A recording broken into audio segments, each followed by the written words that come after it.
हमारा एक और वीडियो आपके सामने आ रहा है जिसके अंदर ट्रेडिशनल साफा लुक देने वाले कल्चर के लिए काम करने वाले बीकानेर शहर में कई सालों से उनका नाम बहुत प्रचलित है और इंटरनेशनल फोक आर्टिस्ट हमारे साथ मौजूद होंगे। इस वीडियो में आप उनकी पूरी जर्नी देखिए और आप भी उनसे इंस्पायर होकर हमारे बीकानेर के ट्रेडिशन को आगे बढ़ाइए।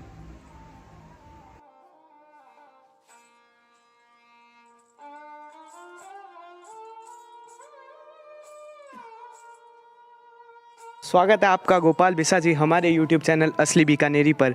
बीकानेर शहर में कई सालों से ट्रेडिशनल लुक्स देने वाले और कल्चर के लिए काम करने वाले गोपाल बिसा जी, जो कि पूरे बीकानेर में फेमस है अपनी हाथ की कला और अपने आर्टिस्ट जो हम कहते हैं। गोपाल बिसा एक आर्टिस्ट हैं, वो भी इंटरनेशनल लेवल के। तो गोपाल बिसा जी, आपका हमारे YouTube चैनल पर बहुत बहुत स्वागत है। सबसे पहले तो मैं धन्यवाद देना चाहता हूँ आपकी असली बीकानेर टीम को और अभिषेक मोहता की टीम को कि आपने मेरे को इस लायक समझा और आप इस मंच पर मेरे को लेके आए, उसके लिए मैं आपका बहुत बहुत आभारी हूँ। धन्यवाद जी। आप जिस तरह काम कर रहे हैं बीकानेर शहर में, तो आपको तो यहाँ आना ही था। और भी कई हमारे असली बीकानेरी है जो आपके बाद एक हमारे YouTube चैनल पर आएंगे। आप ही से ये शुरुआत हुई है, तो मैं आपसे पूछना चाहता हूँ कि बीकानेर शहर में ऐसा क्या स्पेशल है या ऐसा कौन सी ऐसी ट्रेडिशन है जो आप बाहर ज़्यादा प्रचलित या बाहर ज़्यादा आप ले जाना चाहेंगे? देखिए, बीकानेर के लिए मैं कुछ ऐसे कह सकता हूँ कि बीकानेर एक नायाब शहर है। जो आपको यहाँ मिलेगा वो ऑल ओवर वर्ल्ड में कहीं भी नहीं मिलेगा। जितनी मस्ती यहाँ के जो लोग ले सकते हैं या आनंद यहाँ के लोग ले सकते हैं, वो ऑल ओवर वर्ल्ड में कहीं के लोग नहीं ले सकते। जो यहाँ का खाना है, यहाँ का पहनावा है, यहाँ के मतलब यहाँ का पूरा वेदर, हर जो वेदर है आप लोग यहाँ देखोगे ऑल ओवर वर्ल्ड में आपको कहीं नहीं दिखाई देगा। सावन का यहाँ आनंद लेते हैं, भादवे का यहाँ आनंद लेते हैं, होली का आनंद ऑल ओवर वर्ल्ड में सबसे ज़्यादा यहाँ है। या तो आप ब्रज में ले सकते हो या दूसरा जो सेकंड ब्रज है वो इसको कह सकते हो, जैसे छोटी काशी बीकानेर को कहा जाता है, उसी हिसाब से अपन सेकंड जो ब्रज है वो बीकानेर को कह सकते हैं। जी बिल्कुल, यही बात हमें अच्छी लगी आपकी बिसा जी। हम ये जानना चाहते हैं कि आप ही ने बीकानेर शहर में आप पिछले कई सालों से ये काम कर रहे हैं, तो आपने यही फील्ड क्यों चुनी? इसके बारे में तो मैं आपको क्या कह सकता हूँ, ये 1995 के अंदर यहाँ पे सबसे पहले कैमल फेस्टिवल हुआ था। उस समय मेरे ख्याल से यहाँ पे विधायक थे अपने नंदलाल जी व्यास, नंदू महाराज, जो मेरे ख्याल से राजस्थान में फेमस है। तो उन्होंने ये बजरंग दौरा पे ये कार्यक्रम करवाया था। तो मैं उस समय 11 साल का था, तो मैं वो कार्यक्रम देखने भी गया था। और उसके बाद में स्टेडियम में नेक्स्ट डे इसका कार्यक्रम हुआ था। तो उस दिन से मेरे को यही लगाव हो गया कि यार ये क्या कल्चर है यहाँ का, पता नहीं। तो उसके प्रति मतलब लगाव चलता गया। धीरे धीरे स्टेज शो करने लग गए। और भी कल्चर के बहुत कार्यक्रम मैंने बाहर भी किए, इंडिया के बाहर भी किए, बीकानेर में भी बहुत किए। धीरे धीरे एक लाइन बनती गई और लाइन बनने के बाद में आज इस कल्चर ने कह दो या बीकानेर के कल्चर को कह दो या राजस्थान के कल्चर को कह दो, वो मेरे को इस मुकाम पे लाके खड़ा कर दिया। बिल्कुल, आप जिस मुकाम पे हैं आज बीकानेर पूरा आप पे गर्व करता है। सर, मैं ये पूछना चाहता था कि जब आप पहली बार किसी मंच पर किसी स्टेज पे आप चढ़े, आपने कोई कॉन्टेस्ट फाइट किया, आपका कौन सा वो पहला कॉन्टेस्ट था जो आपने जीता और आपको बहुत खुशी प्राप्त हुई? मैं 2003 में कमल फेस्टिवल में मिस्टर बीकाना और मिस ढोला और मरवन का खिताब मैंने जीता था बीकानेर में, जो करनी सिंह स्टेडियम में 2003 में हुआ था। 2003 से मैं रेगुलर इस कमल फेस्टिवल से, जो बीकानेर में कमल फेस्टिवल हो रहा है, उसमें जुड़ा हुआ हूँ। और उसमें हर साल एक नॉवेल्टी लाने की कोशिश करता हूँ कि जो कॉस्ट्यूम है जो अपने बीकानेर में आज से 50 साल पहले, 60 साल पहले चलती थी, वो बंद हो गई। तो वो हर साल आपको मेरे एक ऐसा रहेगा अंदाज कि हर फेस्टिवल में मैं एक नई ड्रेस में आऊँगा। वो एक मेरे खुद की एक हॉबी है, मेरा शौक़ है कि भाई अपन जाएं तो कुछ ऐसा करें। ऐसे नहीं है कि हर साल एक कपड़े पहन के जाएं, वो मेरे को कम पसंद है। लेकिन आप वो चीज़ लेके आओ जो आज तक किसी ने नहीं देखी है। जो आज से 50 साल पहले रेबारी कौन सी पहनते थे, लोहार कौन सी पहनते थे, और हर कास्ट की अलग अलग है। ये बीकानेर की विशेषता है कि पगड़ी और उसकी कॉस्ट्यूम से अपन एक कास्ट का पता लगा सकते हैं कि ये कौन सी जाति का है या कौन से धर्म का है। ये एक बीकानेर की खूबी है, आपको ये केवल यहीं मिलेगी और कहीं नहीं मिलेगी। जैसे माहेश्वरी है, उनका पहनावा अलग है, अपने ब्राह्मणों का अलग है, जैन समाज का अलग है, सुथार समाज का अलग है, लोहार समाज का अलग है, सोनार समाज का अलग है।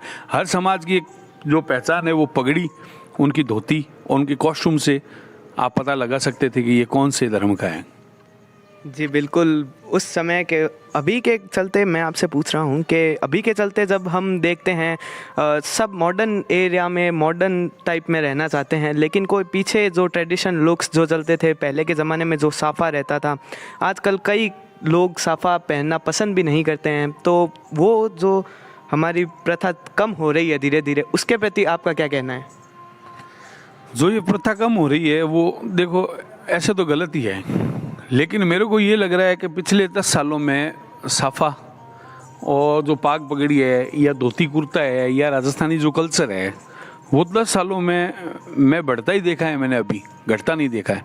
आप देखोगे कि कोई भी शादी में अभी पहले जैसे शादी में जिसकी शादी होती थी उसके घर वाले मोस्टली उसके फादर है, चाचा है, उसके भाई है, वही पगड़ी पहनते थे। अभी हर शादी में 99% आदमी पगड़ी पहन के जाते हैं। यहाँ नहीं, यहाँ से बाहर आप चाहे बॉम्बे चले जाओ या कलकत्ता चले जाओ या आसाम चले जाओ, कहीं भी जाओगे तो आपको राजस्थानी पगड़ी के लिए एक आदमी तो वहाँ मिलेगा ही बांधने वाला। वो एक खुशी की बात है कि हर आदमी वापस उसी पैटर्न के ऊपर जा रहा है। और जैसे अभी कोई फैंसी ड्रेस कंपटीशन होगा तो उसमें आप देखोगे कि आपको कोई ना कोई एक आदमी ऐसा मिलेगा जो राजस्थानी ड्रेस में ही आएगा।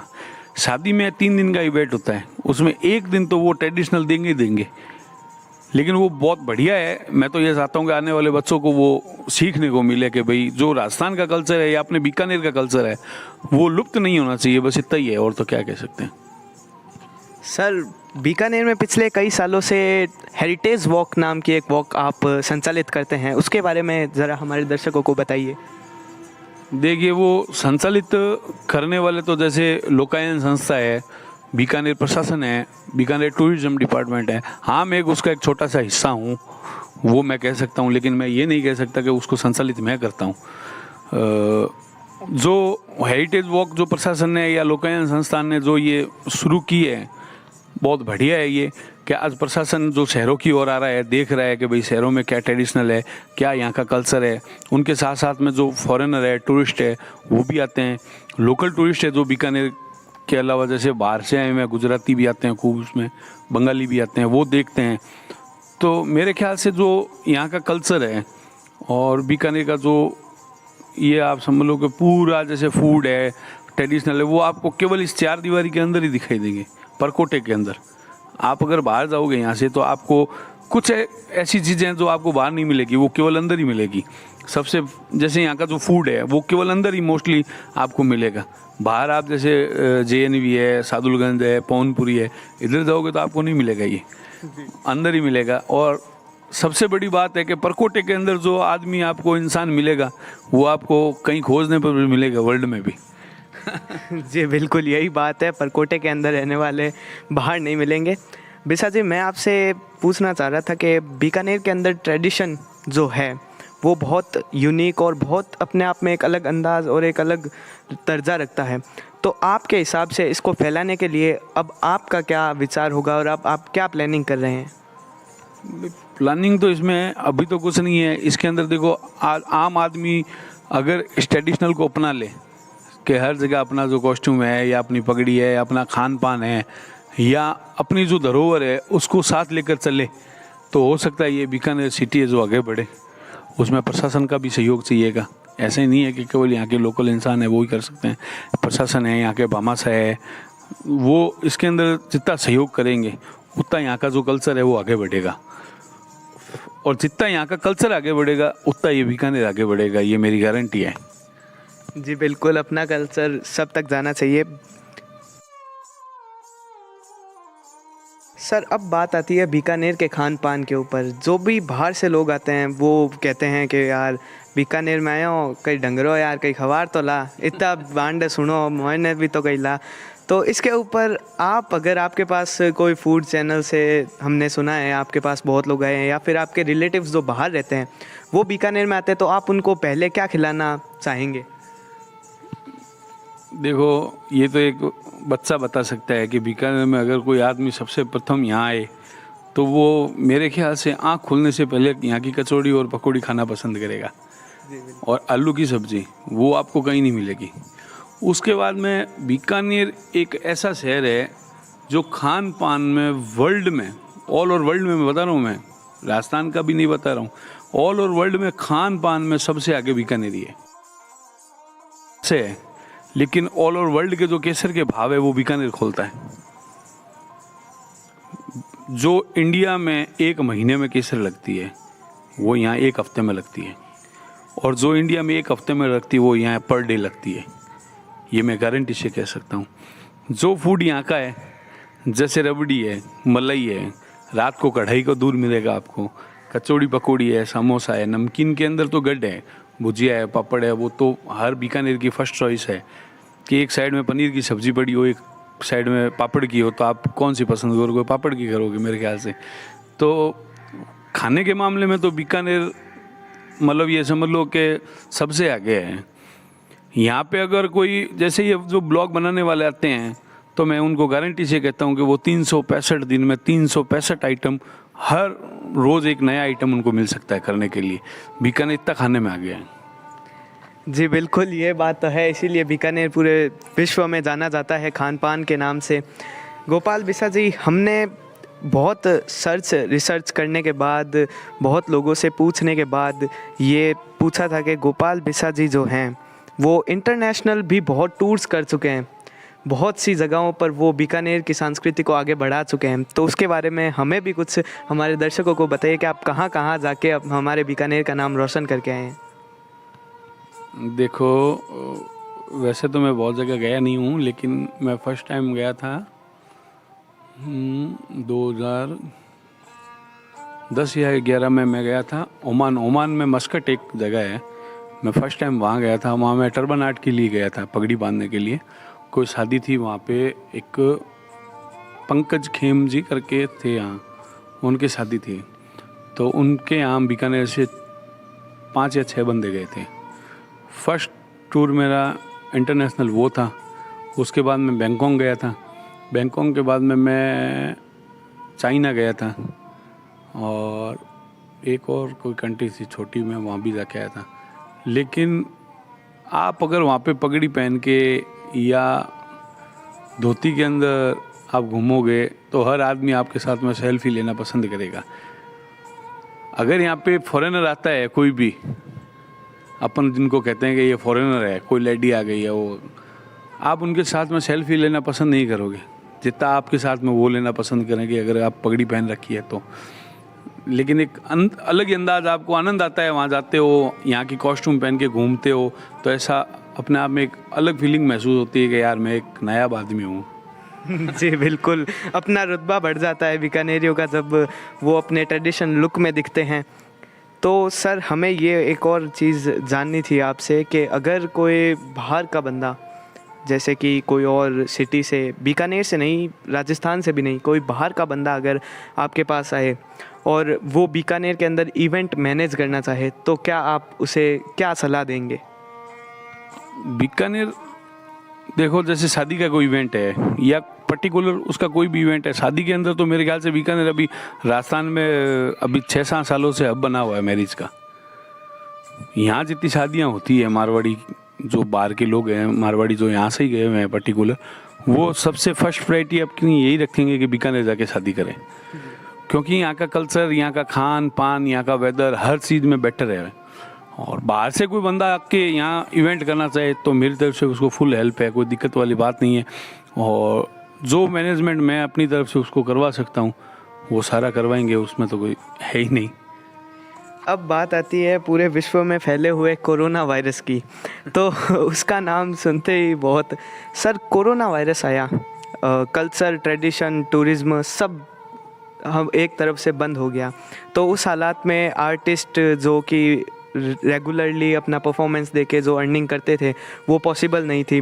टूरिस्ट प्लेस पे जाना मना था, तो उसके चलते कई बहुत सारे प्रॉब्लम्स आए।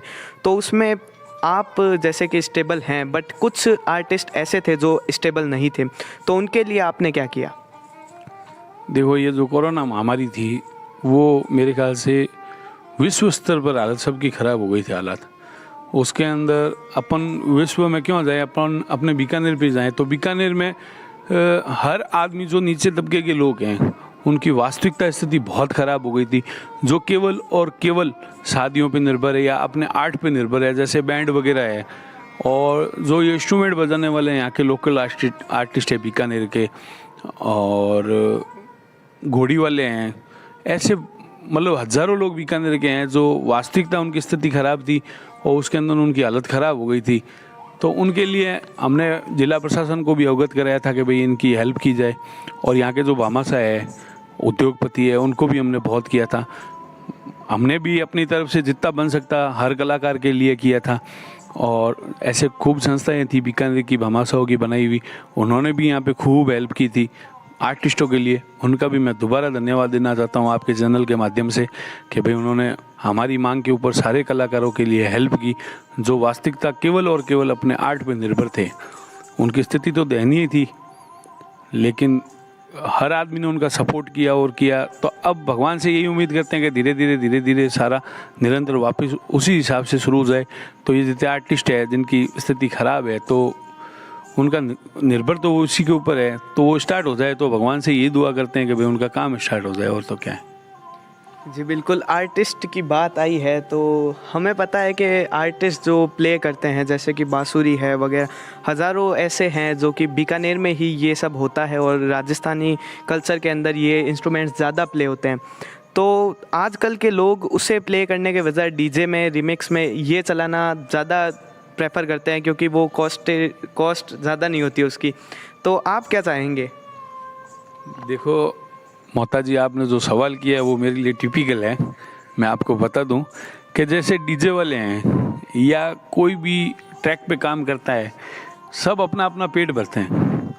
मैं उनके बारे में गलत बात नहीं करना चाहता हूं, लेकिन मैं फर्स्ट प्रायोरिटी यही रखता हूं कि अगर आदमी मैनुअल काम करे, पीछे 10 इंस्ट्रूमेंट लगाए और 2-3 सिंगर हो कोई कार्यक्रम में, आर्टिस्ट में, तो 10 लोगों का घर चलेगा। और डीजे वाले भी मेरे ऐसे नहीं है, क्योंकि हमारे रात दिन काम आते हैं, उनके बारे में मैं वो नहीं कहूँगा कि भाई आप को जो कर रहे हो गलत है। लेकिन नहीं, बैंड अगर होता है तो बैंड में 21 आदमियों की भी टीम होती है, 11 की भी होती है, 9 की भी होती है, 12 की भी है, लेकिन 20 आदमियों का चूल्हा जो है वो एक बार से चलता है, और डीजे में 1 आदमी का चलता है। लेकिन फर्स्ट प्रायोरिटी यही रहती है अपनी तो कि यार ज़्यादा से ज़्यादा बैंड हो, या कोई कार्यक्रम हो उसमें 10 इंस्ट्रूमेंट लगे, 5 इंस्ट्रूमेंट लगे, 6 इंस्ट्रूमेंट लगे, तो कितने कलाकारों को रोजगार मिलता है उसके अंदर। बस बात यही है। एक बात और आती है कि बीकानेर शहर में जो ये इंस्ट्रूमेंट्स प्ले करते हैं उनके लिए कुछ प्लेटफॉर्म कुछ वगैरह ये सब बंद से हो चुके हैं, वो कहाँ प्ले करें। एक हमारे पास में यूट्यूब का ज़रिया रहता है जो कि वो लोग यहाँ प्रेफर करते हैं अपनी कला को दिखाने के लिए, लेकिन यहाँ पर भी वो अपने बिज़नेस के चलते या जो भी वो काम करते हैं उसके चलते वो कुछ नहीं कर पाते। तो उसके लिए आप इतने बड़े आर्टिस्ट हैं, उनके लिए, उनकी फील्ड के लिए आपने इतना एक्सपीरियंस किया है, तो वो जो मंच ढूंढ रहे हैं क्या आप वो उन्हें दे सकते हैं? देखो, मैं इतना बड़ा तो नहीं हूँ जितना आप सोच रहे हो। देखिए, यूट्यूब के माध्यम से तो हर आदमी अपने आर्ट जो है वो प्रस्तुत नहीं कर सकता, क्योंकि यूट्यूब की जो प्रोसेसिंग है वो बहुत लंबी है कि आज उसको कितने लाइक मिले, उसके कितने सब्सक्राइबर है, वो है हैंग तैंग। आज हर जो गरीब आर्टिस्ट है या जो अनजान है, अनपढ़ है, उनको ये कोई भी मतलब नहीं है। उनको शाम को कितनी उनकी दिहाड़ी होती है या कितनी उनको मजदूरी होती है, उसके हिसाब से उनका घर चलता है। हर आदमी यूट्यूब पे काम नहीं कर सकता, ठीक है। और रही बात प्लेटफार्म की, तो प्लेटफार्म तो उनको जैसे काम चलेगा उससे मिल ही रहा है। उसके अलावा एक बीकानेर में एक ऐसा फाउंडेशन बनना चाहिए जिसमें तमाम जितने भी कलाकार हैं वो सारे एक ही छत के नीचे रहे या एक ही प्लेटफार्म के अंदर रहे, कि भाई उनकी एक तो रेट तय हो गई, आज कोई 800 में जा रहा है, कोई 700 में जा रहा है, कोई 1500 में जा रहा है, कोई 2000 में जा रहा है। लेकिन नहीं, एक ढोलक का जो एक रेट है वो तय होगी कि भाई ढोलक जो प्ले करता है वो इतने पैसे में जाएगा, कीबोर्ड जो प्ले करता है वो इतने पैसे में जाएगा। और जो सिंगिंग करता है, सिंगिंग में हर टाइप के होते हैं, हर स्टेज पे होता है भाई। ये है नहीं कि भाई सिंगिंग के एक अपन फिक्स कर दें, ऐसा नहीं है। सिंगिंग में हजारों तरह के बड़े बड़े आर्टिस्ट हैं यहाँ पे बीकानेर में जो वर्ल्ड फेमस है। उनको अपन ऐसे थोड़ी है भाई किसी को 1000 लेके जाए तो उसको भी 1000 दें, वो होता नहीं है। लेकिन हाँ, जो इंस्ट्रूमेंट बजाने वाले हैं उनको बेचारे में बहुत तकलीफ होती है कि किसी को कुछ मिलता है, किसी को कुछ मिलता है, किसी को कुछ मिलता है। तो हम ये चाहते हैं कि भाई एक फाउंडेशन उनका बन जाए, तो उसके अंदर सारे के सारे एक ही प्लेटफॉर्म पे खड़े हो जाएं, तो उससे उनका रोजगार का जो साधन है वो एक बढ़िया लेवल पे आ जाएगा। यहाँ बीकानेर में आर्टिस्टों की कमी नहीं है, उनको देखने का नज़रिया और उनको काम देने का नज़रिया सबका अलग अलग है। जी बिल्कुल।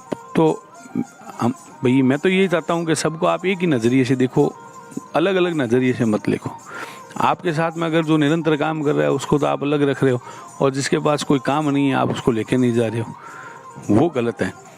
सबसे पहले अगर आप अपना इवेंट कर रहे हो तो इवेंट के अंदर उस आदमी को लो कि जिसको वास्तविकता ज़रूरत है, जिसकी ज़रूरत पूरी हो चुकी है, अपन उसको लेके जाएंगे, उससे बेनिफिट कुछ नहीं है। लेकिन वो आदमी जो बैठा है वो बेरोजगार है, उसका भी घर है, उसका परिवार है, कहीं मौका उसको भी दो कि भाई यार इसको लेके जाएं ताकि इसका भी घर शुरू हो जाए चलना।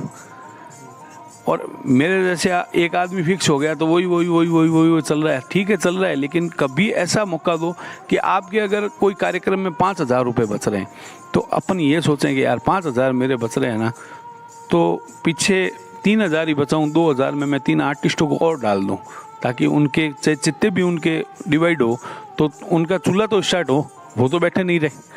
अगर ये बात हर कलाकार या जो ऑर्गेनाइज करता है कार्यक्रम या जो अपना ग्रुप चलाता है, हर आर्टिस्ट के दिमाग में ये बात होगी ना, तो एक भी कलाकार भूख नहीं मरेगा, ये मेरी गारंटी है। जी बिल्कुल, मैं भी यही चाहूँगा कि आप अगर कोई ऑर्गेनाइज़र हैं या फिर आप कोई इवेंट कर रहे हैं तो ऐसे लोगों को ज़रूर साथ दें। और मुझे पता है, और मुझे पर्सनली मुझे पता है कि गोपाल बिसा जी ये काम बिल्कुल करते हैं, और जिनको ज़्यादा ज़रूरत होती है गोपाल बिसा जी उनको पहले प्रेफर करते हैं। तो गोपाल बिसा जी आखिरी और हमारा सबसे यूँ कह सकते हैं कि ज़्यादा जागरूक करने वाला एक बीकानेर के लिए मारवाड़ी में मैसेज और यंगस्टर्स के लिए ट्रेडिशन के लिए उनकी पूरी भूमिका बनी रहे, उसके लिए एक मारवाड़ी में मैसेज हमारे दर्शकों के लिए। मारवाड़ी में तो मैसेज तो मैं आपने कहीं दे सकूँ, और ये है कि भाई बीकानेर जी को कल्चर है बहुत ज़्यादा से ज़्यादा आप मतलब हाईलाइट करने की कोशिश करो कि आज कट्ठे भी जाओ तो आप रे कल्चर ने मत भूलो, आप रे धर्म ने मत भूलो, तो आप निरंतर आगे बढ़सो। आपने कट्ठे भी कोई भी किसी भी प्रकार की दुविधा और तकलीफ आओ को नहीं, हमारी गारंटी है थी। बड़े टेंशन भी ना लिया और एकदम मस्ती रे मूड में जब बीकानेर है तो बीकानेर में एकदम फ्री है भाई बीकानेरी तरी, और एकदम सस्ती भाई बीकानेरी मस्ती।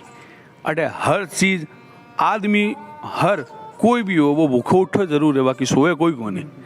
और जिको भूखो सूतो दिखे भी न थे, कुल मिलार किए कर बेरो रोजगार चालू करो, बेरो भूख मिटो, बेरो घर चालू करो। और अपन ये बीकानेर जनता शू कहीं कहणो कोनी, भूखो आदमी नहीं सुए बीकानेर में। बस आई अपन एक प्रार्थना है भगवान शू। धन्यवाद जी। हमारा ये इंटरव्यू आपने देखा है, तो आपके जो विचार हैं बीकानेर के कल्चर के लिए, बीकानेर के ट्रेडिशन को आगे बढ़ाने के लिए, तो आप हमारे कमेंट सेक्शन में इसको ज़रूर प्रेफर करें, और हम गोपाल बिसा जी से उसके बारे में बहुत चर्चा करेंगे। उसके बाद जिसका भी कमेंट हमें अच्छा लगेगा उनकी पर्सनल मीट के साथ गोपाल बिसा जी उस सजेशन को आगे ले जाएंगे। Thank you for watching this. धन्यवाद।